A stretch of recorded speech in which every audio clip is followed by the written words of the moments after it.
Businessman Bill Browder has convinced the Canadian government to pass a Magnitsky bill applying sanctions on some Kremlin tax officials and police. Leon Neal agents. France Press. Getty Images. In yet another display of spitting fury, the Russian state this week put Bill Browder on the Interpol list, an international register of most wanted criminals. This was the fifth time Russia had issued an international arrest warrant for Browder, a businessman who once worked in the country. Interpol lifted the warrant on Thursday. But the gesture once again confirmed something few have yet acknowledged: the sanctions on Russia are working. Browder's real crime: he persuaded another government, this time the Canadians, to pass a Magnitsky Act, a bill applying sanctions on Russian tax officials and police involved in a vast scam, one that involved changing the names of companies, hijacking their bank accounts and using them to steal money from the Russian state. Browder's lawyer, Sergei Magnitsky, discovered the scam. He was investigated and imprisoned, beaten and deprived of medical care until he died.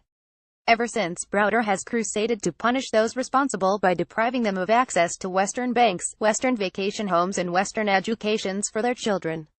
As I've argued before, the Russian government really hates the Magnitsky sanctions, and it hates them with disproportionate fury. Recently, the Russian President, Vladimir Putin, jeered at Browder during a news conference.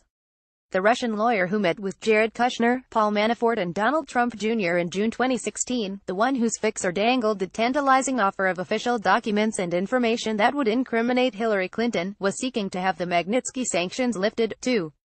The Magnitsky sanctions also set the template the Obama administration followed in 2014, when, following the invasion of Ukraine, it imposed sanctions not on Russia, or on Russians, or even on broad Russian economic sectors, but on particular Russian businessmen and officials known to be closely connected to Putin or directly responsible for his policy in Ukraine. At the time, I argued that our sanctions on Russia were too little and had come too late. For a decade, the West turned a blind eye to Russian corruption and money laundering in Europe and the United States, as well as to growing Russian attempts to manipulate politics. Sanctions placed on a few businessmen and politicians, designed to prevent them from using their American credit cards. How could that stop the tidal wave? But they did. The Russian invasion of Ukraine was indeed curtailed, both by the sanctions and by the Ukrainian army.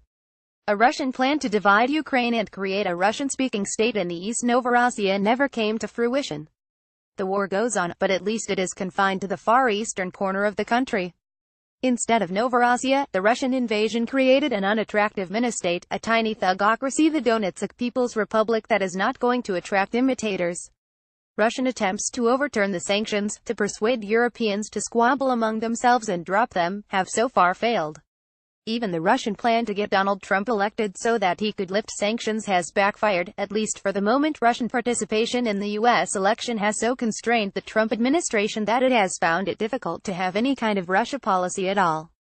Inside Russia, the sanctions have created a good deal of elite anger, some directed at Europe, the United States and Browder, but some directed, quietly, at Putin himself. Even Russian businessmen not immediately affected by the sanctions say they are far more constrained now in what they can do, and they know whom to blame. The Canadian decision on Magnitsky sanctions will add to the conviction that this won't end soon. The gloom is building, adding to a broader sense that Putin's Ukraine policy was a mistake and has to be amended. And this, of course, was the point of the sanctions in the first place.